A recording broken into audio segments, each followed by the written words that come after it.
간증을 먼저 듣겠습니다. 간증을 나누기를 제안하셨을 때 내키지 않았습니다. 뭔가가 확실하게 되어진 사람이 앞에 나가서 서야 하는 거 아니냐는 생각이 자꾸 들었고, 사람들의 눈에 신앙적으로 뭔가를 하고 있는 사람으로 한번 비춰지고 나면 앞으로도 제가 멋진 신앙인이 되어가는 모습만 보여야 될 것 같은 강박이 들었기 때문입니다. 여전히 변화되지 않는 제 삶을 보고 뭐야 아무것도 아니네 하고 여겨질 것 같은 두려움이 있습니다. 그러나 아빠가 부족한 가운데 시작된 작은 부분, 되어가는 작은 부분도 나누는 게 도움이 된다고 하셨기에 그 말씀을 순종으로 가져왔습니다. 지난 겨울 풍성한 교회와 함께한 수련회에서 부활복음을 새롭게 접하고 부활복음의 중요성에 대해서도 본격적으로 생각할 수 있는 계기를 얻었습니다. 공동체를 세우고 하나님 안에서 깊게 교제하고 신앙을 세우며 다져나갔지만 개강을 하면서 많은 것이 무너지고 흐려졌습니다.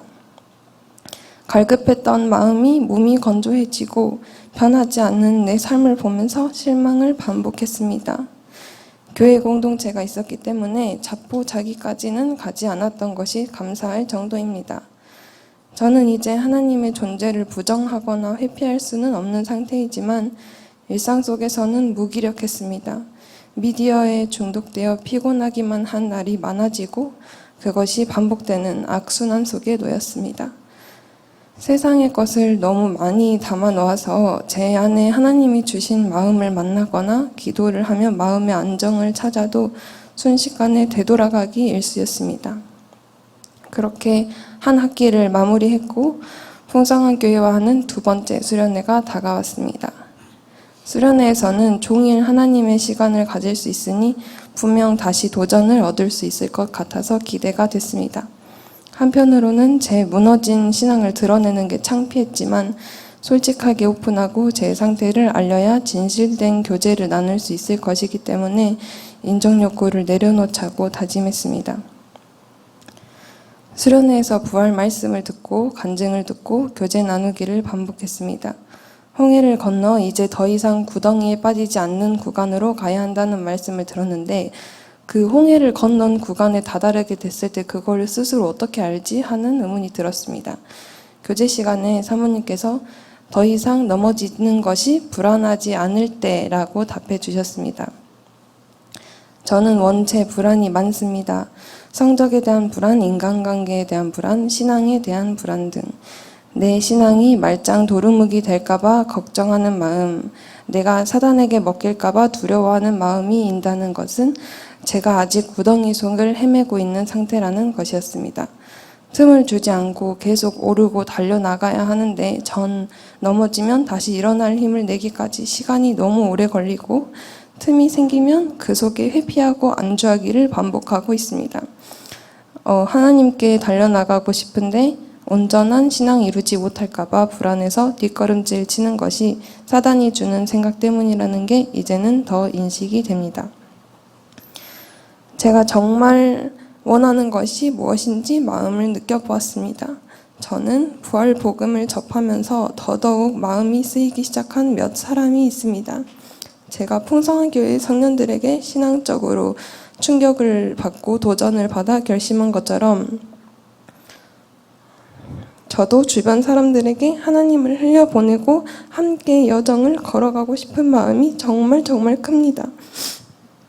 하지만 지금은 제 삶으로 보여줄 수 없는 부족함에 너무 미안하고 안타깝고 슬픕니다. 교제 중 사모님께서 압도적인 신자가 되어 압도적인 영향력을 주고 싶다면 절실함을 가지고 쉴 틈 없이 배워야 한다고 말씀해 주셨습니다. 아차 싶었습니다. 말로만 압도적인 신자가 되고 싶다고 하는 것은 아무 소용이 없습니다.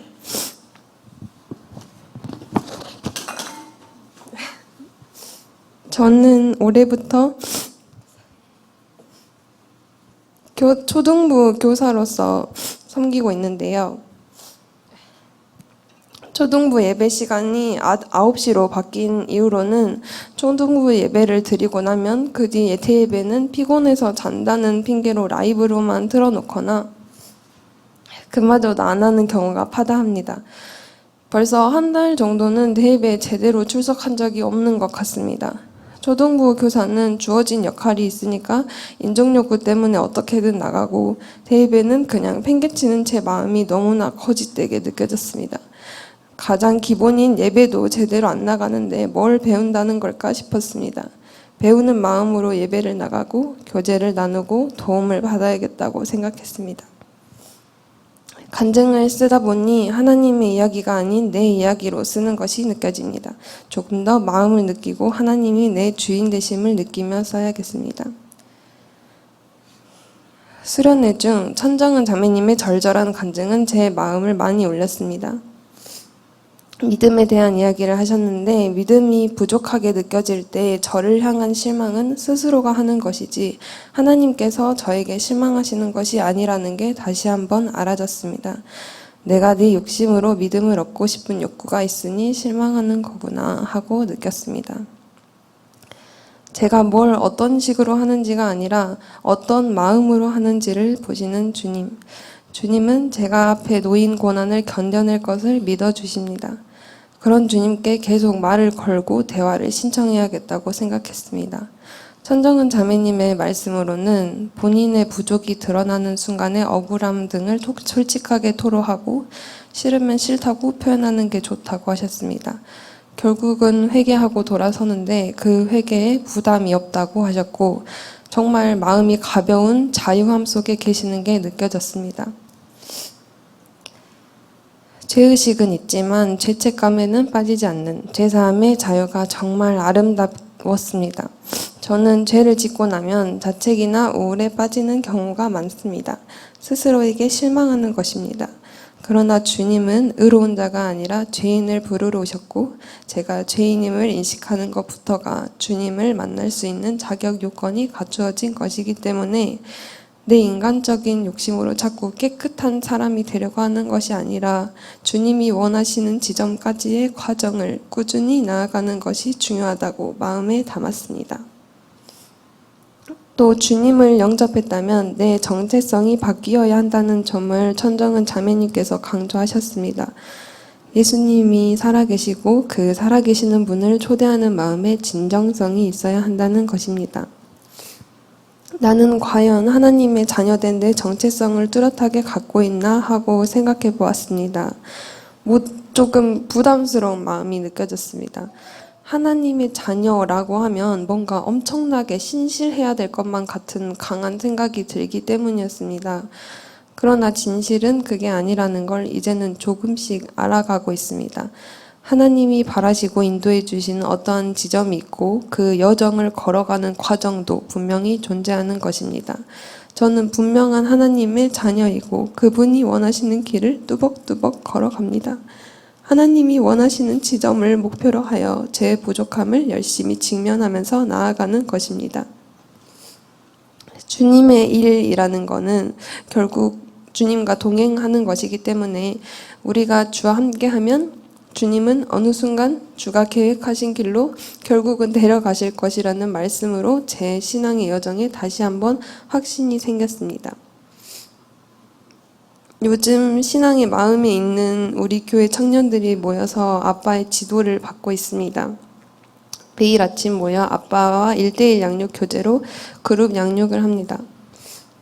신앙과 공부에 집중하고 싶은 학생과 청년들을 위한 학사가 교회 옆에 만들어졌는데 그 인원들은 밤 시간에도 매일 모여 아빠의 도움으로 저마다 하나님께서 넣어주신 존재적인 마음을 만나는 시간을 가집니다. 그 외에도 매일 주중예배 교제 시간이 있으며 여건이 되는 사람들은 모여서 당일 아침에 배운 양육 교재를 복습하는 시간을 마련하고 있습니다. 저 같은 경우는 공부할 때도 교회 학사에서 청년들과 함께할 때가 많기 때문에 전에 없이 틈이 없는 생활을 하고 있습니다. 이런 생활을 한 지 이제 약 일주일 정도가 지났는데 사실 기적적으로 제 가치관이나 삶의 습관이 변화하거나 발전한 것 같지는 않습니다. 하지만 기적적인 요소들을 조금씩 겪고 있는 부분이 정말 작지만 있습니다. 어떤 부분에서 그것을 겪었는지를 나누고자 합니다. 현재 양육으로는 신앙의 기초를 배우고 있습니다. 막 사과를 마쳤는데 지금까지 종교와 기독교의 차이점, 하나님이 디자인하신 천국되어 사는 삶이 어떤 것인지, 그것을 이루기 위해서 진짜 믿음을 세워가는 과정이 어떤 것인지를 배웠고, 큐티와 묵상을 학습하며 마음으로 진짜 믿음을 일궈가는 방법을 실천해보는 과정에 있습니다. 큐티를 배울 때에 다음과 같은 절차를 안내받았습니다. 내 마음의 중심을 열어 예수님을 모시고 나도 주님 안에 머무릅니다. 그리고 주님과 교제합니다. 처음 해보았을 때 주님과 하나됨 안에서 안정감이 느껴지고 정말 조금이지만 작은 온기와 잠깐의 말랑한 마음이 느껴졌었습니다. 그 뒤로도 여러 번 말씀 되뇌기를 해보았지만 편했다가도 긴가민가 하는 것이 자주 있었습니다. 묵상은 짬이 날 때마다 하면 좋다고 하셨기 때문에 어느 날은 친구와 만날 약속 장소로 걸어가던 중에 계속해서 되뇌이기를 해보았습니다. 마음의 중심에서 주님과 함께함을 느끼며 부활하신 예수 그리스도 하나님 내 안에 살아 계십니다. 를 되뇌었습니다. 그러던 중 갑자기 어느 순간 하나님의 살아계심이 저를 강하게 압도하는 느낌이 생생하게 일어났습니다.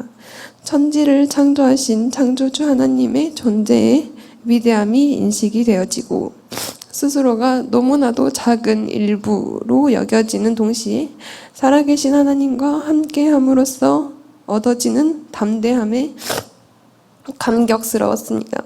모든 것을 주관하시는 하나님께서 계시니 내가 무엇을 해도 좋고 무엇을 못해도 좋고 주님만 계시다면 만사 다 좋겠다는 벅차오름과 함께 이러한 마음이 계속된다면 세상이 아름답게 보이겠구나 하는 생각이 들었습니다. 딱 10초 정도 그랬습니다. 전에 같았으면 이런 좋은 느낌이 금방 사그라들면 마치 없었던 일인 마냥 부정하고 지속되지 않는 것에 실망하며 가짜 취급을 했을 것입니다. 그리고 지금도 그런 마음이 남아있기도 합니다. 그러나 믿음은 마음으로 일구어가는 것이라는 것, 그리고 진짜 믿음을 세워가기까지의 점차 되어가는 과정이 있다는 것을 아는 지금은 그 짧은 영적 경험이 감사하게 받아들여집니다. 한편 존재적 마음 만나기는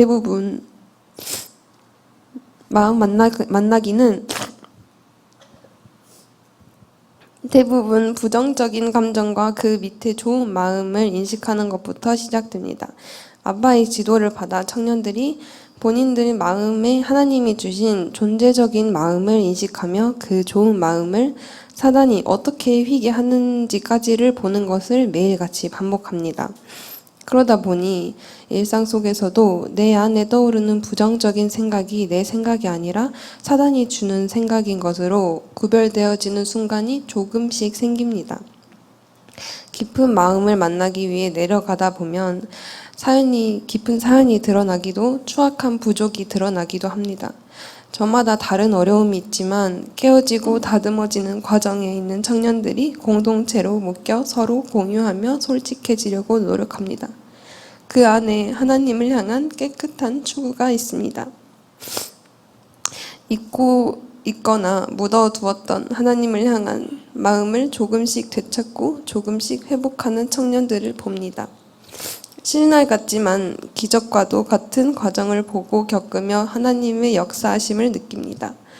모두의 존재적 마음이 참 귀해서 하나님께서 당신의 나라를 위해 그 마음과 중심을 쓰실 날을 소망하게 됩니다. 신앙도 같이 하고 공부도 같이 하니 정말 틈이 없고 미디어 할 시간도 대폭 줄어들었습니다. 공동체 속에서 그냥 함께하는 것이 아니라 하나님 안에서 신앙적인 교제도 같이 하며 함께하니 정말 마음으로 하나 되는 공동체를 이루는 과정 속에 있는 것이 느껴집니다. 물론 과정이기 때문에 평화로운 모습만 있지는 않고요. 직면하고 부족을 고쳐나가는 것이 괴롭기만 한 숙제처럼 여겨질 때가 많습니다. 하지만 하나님께서 허락하신 환경이고 이로 인해 각자의 어떠함을 다듬으려 하시는 것이 느껴집니다. 하나님의 마음, 영을 많이 만나는 날에는 주님의 뜻에 선뜻 순종하는 순간도 생기고 그게 조금씩 모여 제 악한 마음이 회복되어지는 것을 경험하고 있습니다. 이렇게까지 시스템적으로도 신앙에 충실했던 적이 제 기억에는 없습니다. 하나님께서 허락하신 귀한 환경과 공동체가 너무 감사합니다. 하나님 안에서 하나 되는 것이 아직은 참 아득하게 여겨지지만 그렇게 되어져 갈 수 있는 이 과정이 정말 좋습니다. 하나님의 방식으로 우리를 다듬어 가심에 감사합니다. 하나님을 향한 저마다의 중심이 모여 함께 성장하고 하나님이 원하시는 찬란한 하나님의 나라가 만들어지는 날까지 계속해서 중심 세워갈 수 있기를 원합니다.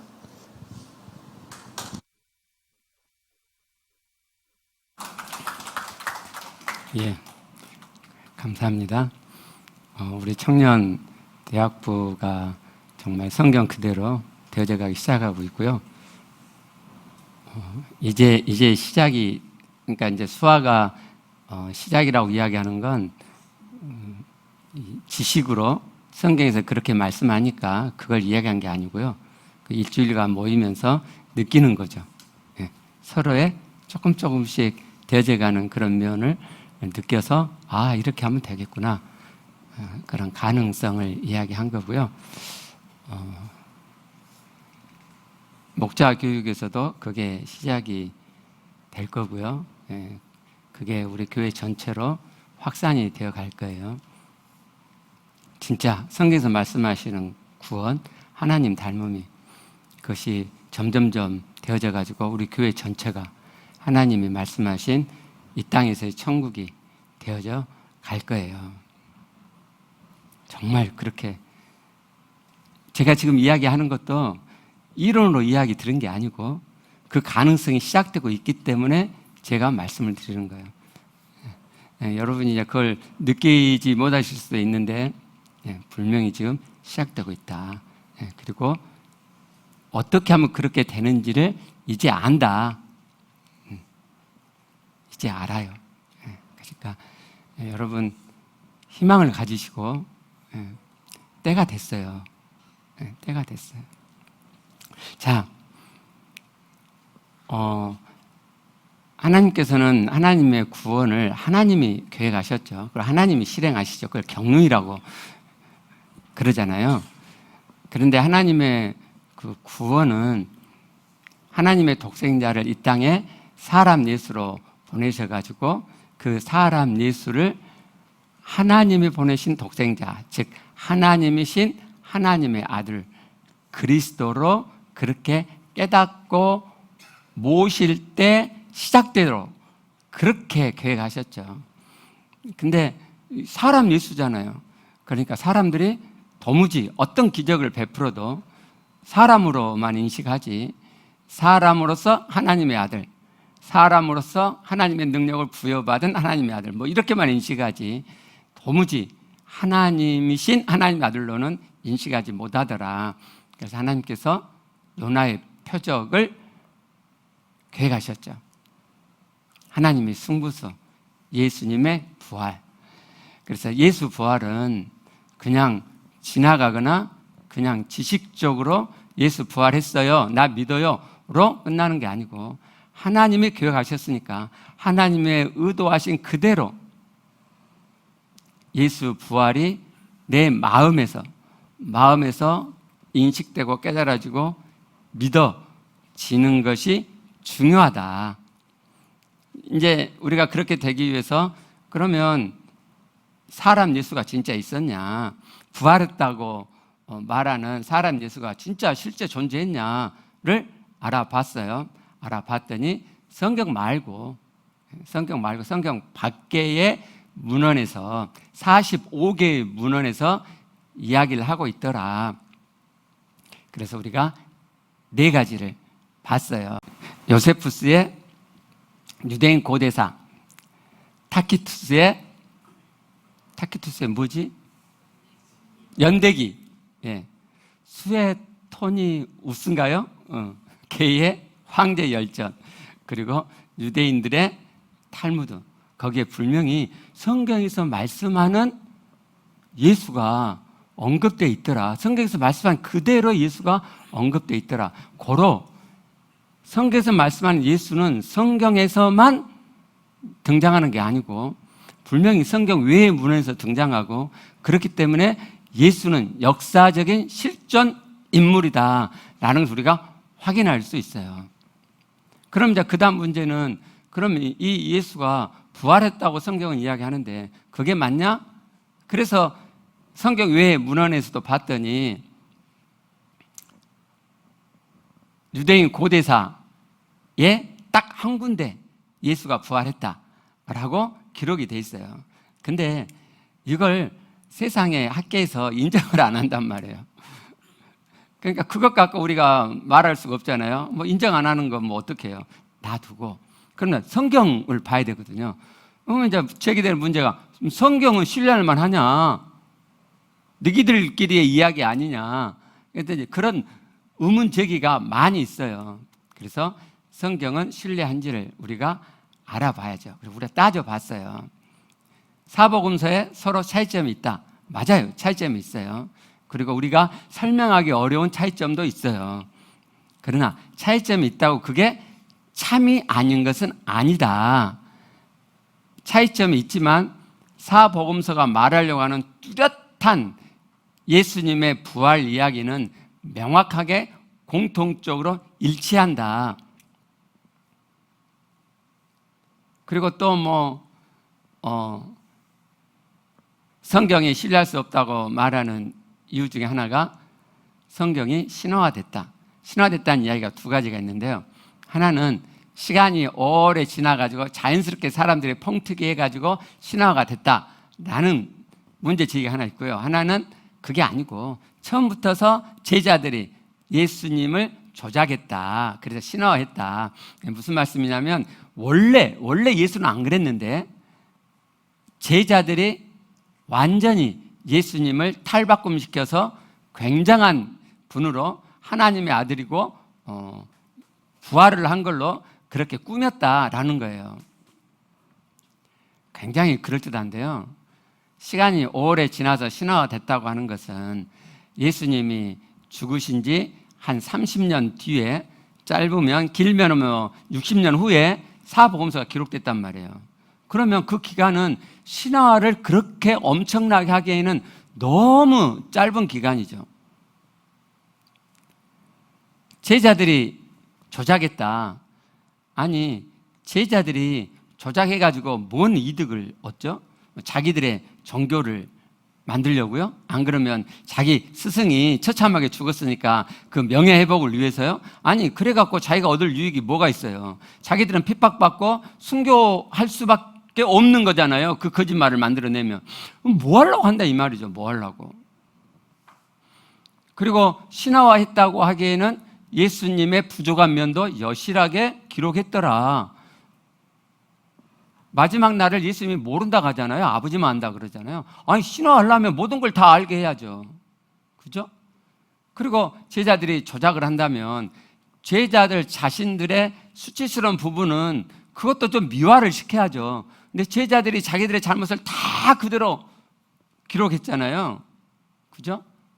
그런 거 보면 사복음서는 조작한 게 아니다. 있는 그대로, 자기가 아는 그대로 기록을 했는데 거기에 조금 투박한 면들이 있거나 일치되지 않은 것처럼 보이는 그런 면들이 있을 뿐이지, 분명하게 사복음서 기록자들은 자기가 알고 있는 바를 그대로 기록하려고 애를 썼다 하는 거예요. 누가복음은 특히 그걸 분명히 이야기하죠. 누가복음 1장 1절부터 보시면 내력을 자세히 살피고, 그리고 누가가 기록했죠. 자기가 살펴봤다고요. 예수님의 일대기를 자세히 살펴보고 기록을 했어요. 정확하게 기록하려고 애를 썼다 이 말이죠. 신화화해갖고 예수는 뻥튀기를 하는 게 아니고. 그래서 그것도 맞지 않다. 그래서 성경은 신뢰할 만하느냐, 우리가 이모저모 막 따져보면 아직도 성경이 신뢰하지 못하겠다고 생각이 드시면 저한테 물어보세요. 이런 것 보면 성경은 신뢰할 수 없지 않냐. 따져보세요. 왜요? 성경을 신뢰할 수 없으면 예수 부활을 우리가 확증할 수가 없어요. 그냥 성경이 신뢰할 만하다. 이제 그러면 지금부터 성경이 말씀하시는 예수님 부활을 우리가 한번 따져보시게요. 따져본다니까 어떤 분들은 나는 그런 거 싫어요. 뭘 그걸 따져요. 귀찮게. 그냥 믿을게요. 그런데 그렇게 복잡한 게 아니에요. 제가 막 냉철한 이성으로 따져봅시다. 그렇게 이야기하는데, 그렇게 복잡한 문제가 아니고요. 자, 예수님이 부활하신 것이 참이라면 우리가 그 당시로 돌아가서 예수님이 부활한 걸 보면 아주 끝나는 거 아니에요? 근데 불행히도 우리는 그 이후에 사람들이란 말이에요. 예수님 부활을 직접 볼 수가 없어요. 그리고 하나님도 예수님 부활을 우리에게 보여주려면은 시대마다 독생자를 사람 예수로 보내가지고 또 시대마다 아주 극악한 처형 방법으로 죽음을 당하게 하고 또 부활시키고 이래야 되잖아요. 어떻게 그 일을 해요? 그건 지혜가 아니잖아요. 멍청한 짓이잖아요. 그래서 하나님께서는 예수님을 딱 한 번 부활시키셨고, 그리고 그 대신에 그 예수님 부활을 본 목격자들을 남겨놓으셨어요. 그러니까 목격자의 증언을 우리가 확인해 보면, 이 양반이 정말 보았고 그래서 참되게 지금 증언한다. 아니면은 이거 완전 구라다. 이거 완전 거짓말이다. 라고 우리가 확인해 보면 목격자들의 증언을 통해서 예수 부활을 확인할 수 있겠다 하는 거예요. 우리 강력계 형사의 증언을 다시 한번 보시게요. Cases were solved through the use of DNA evidence. None, not one. That's often popular on TV, but our department has never had the good fortune of solving a cold case with DNA. Well, how do most of these cases get solved? Often by examining eyewitness claims, witness claims that were made many years earlier, even though often our witnesses are now deceased. Forgive my ignorance, Mr. Wallace, but how is that possible? Well, we have a number of techniques that we can use to test the reliability of an eyewitness, including something called forensic statement analysis. That's a discipline where we scrutinize the statements of eyewitnesses and looking at what they choose to minimize, what they choose to emphasize, what they omit altogether, how they expand time or contract time. And when we examine these kinds of eyewitness accounts, we can usually tell who's lying and who's telling the truth and even who the guilty party is. And did you apply this skill set any time outside of your official capacity? Yes, I applied my expertise to the death of Jesus at the hands of the Romans, and I actually looked at the Gospels as I would any other set of forensic statements. Within a matter of months, I determined that the 4 Gospels, written from different perspectives, contained the eyewitness accounts about the life, ministry, death, and resurrection of Jesus. And did you consider that the 4 accounts might be part of a conspiracy designed to promote belief in a fledgling faith? Yeah, you have to consider conspiracies when assessing eyewitness accounts. But successful conspiracies typically involve the fewest number of people. It's a lot easier for 2 people to lie and keep a secret than it is for 20. And that's really the problem with the conspiracy theories related to the apostles in the first century.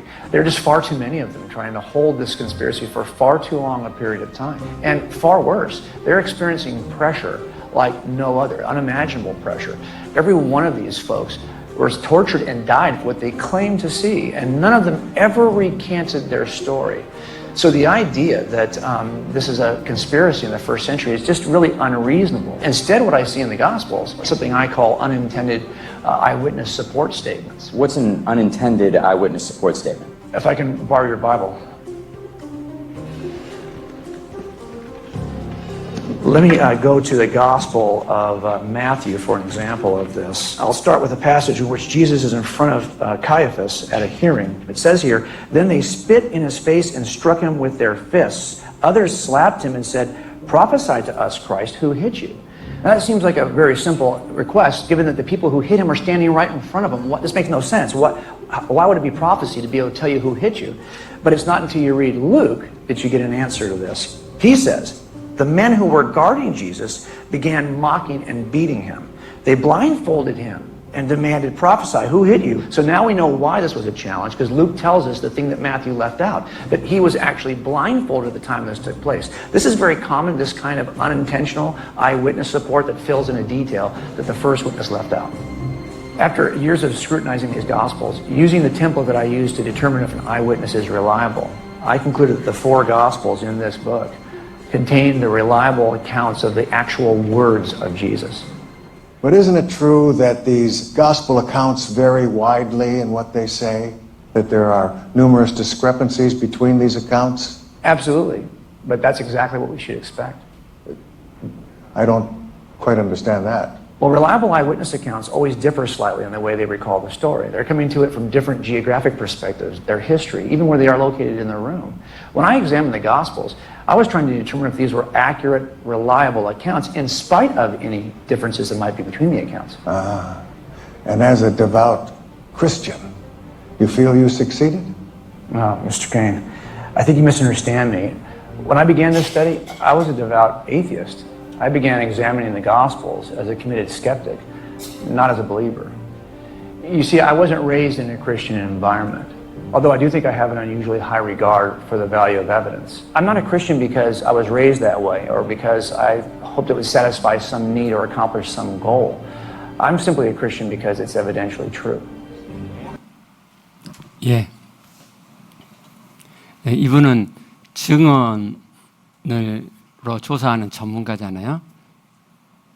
네, 이분은 사복음서가 조금 일치하지 않는 그런 면에 대해서 전혀 문제시하지 않죠. 이게 냉철한 이성이에요. 냉철한 이성. 그게 문제가 안 된단 말이에요. 그들이 공통적으로 이야기하고 있는 그 핵심 사항이 맞느냐, 네, 그러면 그게 참이다라는 결론을 내린다는 거죠. 그래서 이분이 이제 회심한 거잖아요. 지난 주날 그래서 우리가 베드로의 증언을 살펴봤어요. 베드로는 이 세상 모든 사람이 그러하듯이 이 세상에서 한 자리를 차지하고 싶었던 사람이죠. 죽음을 두려워한 사람이고, 그리고 예수님이 부활할 것이라고 예언했던 말씀을 전혀 믿지 않았던 사람이죠. 근데 사도행전에 가보니까 완전히 이 세상에 대한 미련도 버리고 죽음에 대한 두려움도 다 버리고 오직 하려고 하는 것은 너희가 죽인 이 예수를 하나님이 살리셨다. 예수 부활만 외치죠. 내가 그걸 봤다. 내가 증인이다. 이것만 외치고 있잖아요. 그리고 그는 순교했단 말이에요. 어떻게 이렇게 베드로의 삶이 바뀔 수 있을까 하면 이성적으로 생각해 보자는 말이죠. 예. 만약 이게 안 믿기면 다른 어떤 답을 찾아보세요. 뭔 다른 답이 있어야 되잖아요. 뭐 1000억을 받아갖고 그래서 그랬다는 둥 예? 뭘 한번 생각해 보세요. 그럼 여러분이 다 이건 말이 안 된다. 오직 하나 봤구나. 봤으니까 목숨을 걸고 예수 부활만을 외쳤지 라는 결론에 이르게 돼요. 오늘은요 다른 제자들을 한번 볼게요. 다른 제자들도 똑같죠. 마가복음 10장 35절부터 보면 야고보와 요한이 예수님께 한 자리를 이렇게 요청하잖아요. 그럴 때 10 제자가 듣고 화를 내죠. 그러니까 베드로만이 아니라 다른 제자들도 이 세상에서 한 자리 하고 싶은 마음이 있었죠. 예수님을 이용해 갖고 한 자리를 하려는 생각이 있었어요. 근데 선수를 치니까 지금 화가 나는 거잖아요. 그리고 베드로처럼 다른 제자들도 다 죽는 것이 두려워서 예수님이 잡히던 때 다 도망갔죠. 마가복음 1장 14장 50절을 보면 제자들이 다 예수를 버리고 도망해요. 그리고 제자들도 예수님 부활하겠다고 하는 예언의 말씀을 믿지 않죠. 그래서 예수님이 부활하신다고 말씀하신 그날 안식 후 첫날에 문을 닫고 꽁꽁 숨어 있잖아요. 그죠? 그러니까 10 제자들도 다 다 죽음을 두려워하고 이 세상에 대한 미련을 갖고 있던 사람이란 말이죠. 근데 똑같이 사도행전에 가보면 베드로가 성령 충만 끝난 다음에 설교할 때에 그 옆에 사도들이 같이 있었죠. 그렇죠? 2장 14절 보면 베드로가 11사도 함께 서서 하잖아요. 함께 서서. 그리고 32절에도 우리가 이 일의 증인이라 그러죠. 우리가. 그러니까 베드로만이 아니고 다른 제자들도 예수님 부활을 봤단 말이에요.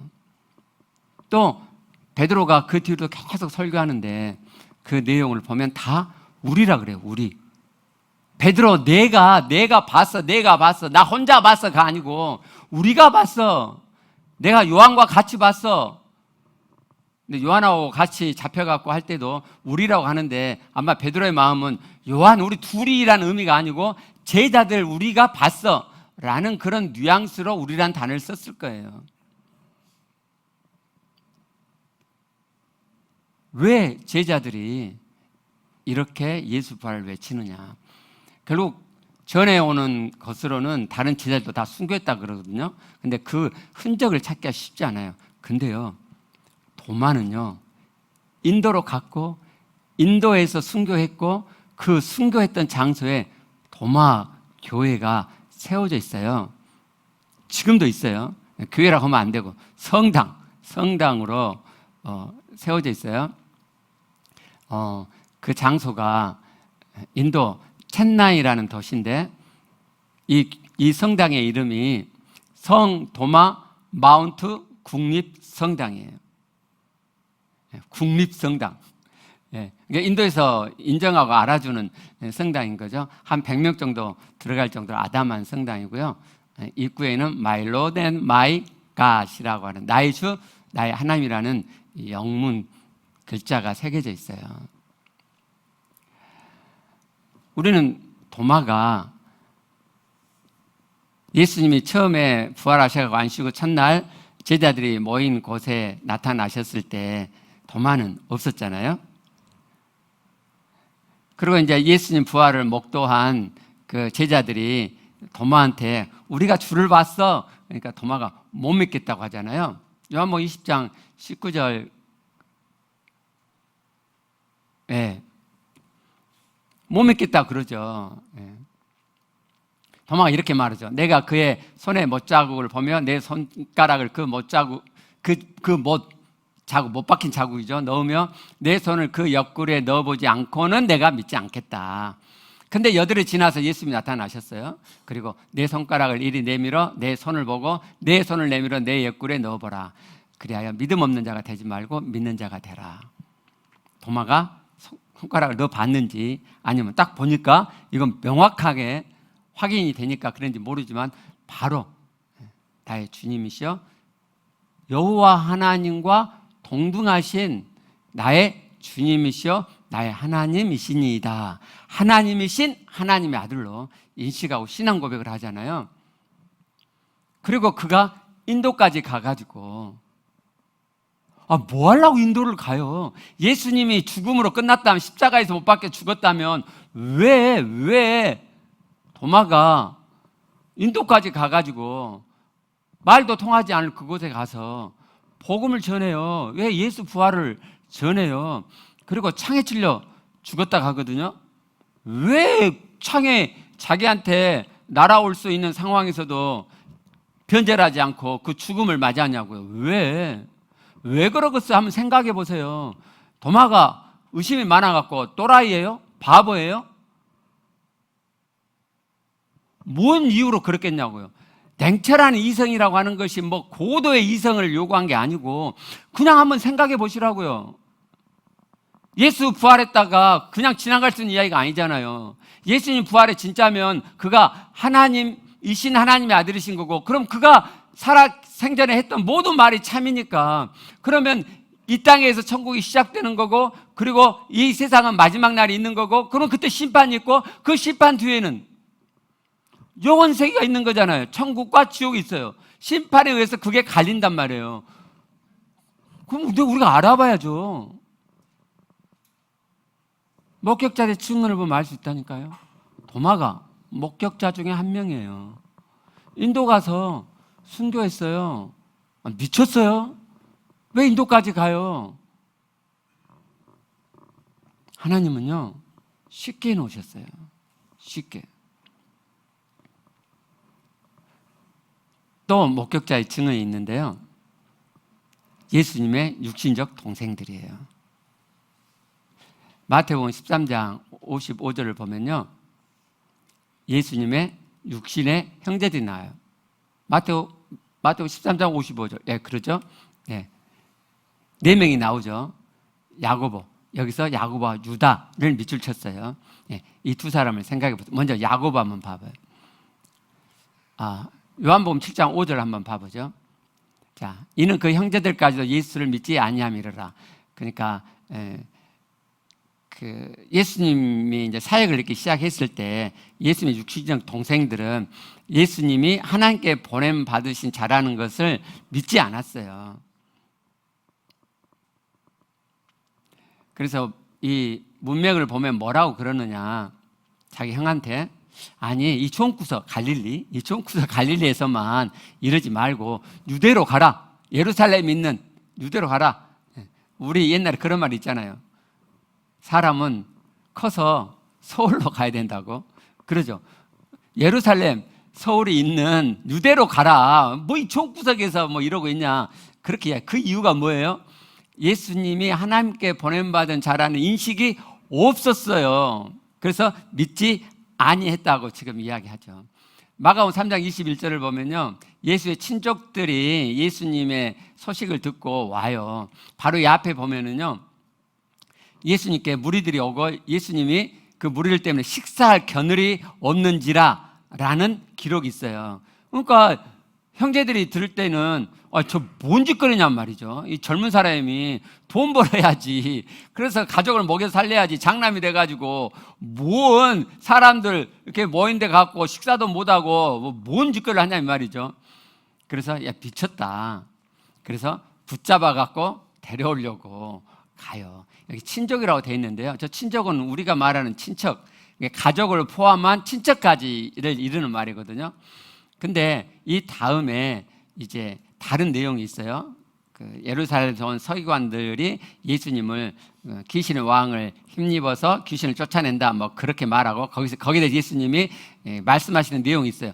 그리고 나서 31절에 이렇게 이야기해요. 그때 예수의 어머니와 동생들이 와서 밖에서 사람으로 예수를 불러요. 그러니까 이것이 바로 앞에 있었던 미쳤다 라고 친족들이 왔다는 그 말씀에 이어지는 내용이거든요. 그럼 그 친족에 마리아와 예수님의 동생들이 포함됐다는 걸 알 수 있죠. 그죠? 네. 그래서 예수님의 동생들은 예수님을 미쳤다고 생각했고 붙잡아 가려고 했어요. 그런데 이랬던 예수님의 동생들이요, 사도행전 1장 14절 가보면 초대교회 성도들이 제자들을 중심으로 모여가지고 기도를 하거든요. 왜냐하면 예수님이 약속하신 것을 기다리라고 했기 때문에, 성령을 기다리라고 했기 때문에 기도하고 있어요. 근데 여기에 1장 14절을 보면 여자들과 예수의 어머니 마리아와 예수의 아우들도 더불어 기도에 힘쓰고 있어요. 뭔 일이죠? 믿지 않았잖아요. 예수님을, 사역하는 예수님을 미쳤다고 했잖아요. 사도행전 15장 13절을 가보면요, 그냥 초대교회에 예수님의 육신의 동생들이 있을 뿐만 아니라 지도자의 역할을 해요. 13절 보시면 말을 마치며 야고보가 대답하여 이르되 형제들아 내 말을 들으라. 이제 이 말씀은 그 앞에 보면은요, 지금 예루살렘 회의가 열린 거거든요. 근데 바로 이 앞에 베드로가 발언을 해요. 베드로가 뭐라고 발언을 하고, 그런데 베드로의 말로 회의가 딱 끝난 게 아니고 야고보가 말을 하고 회의가 끝나요. 그러면 누가 더 센 거예요? 야고보가 더 세다. 근데 이 야고보는 예수님의 제자 야고보가 아니에요. 왜냐하면 지금 15장이잖아요. 12장 2절을 가보면은 예수님의 제자 야고보가 그 당시 예루살렘 교회 지도자였는데 순교를 당해요.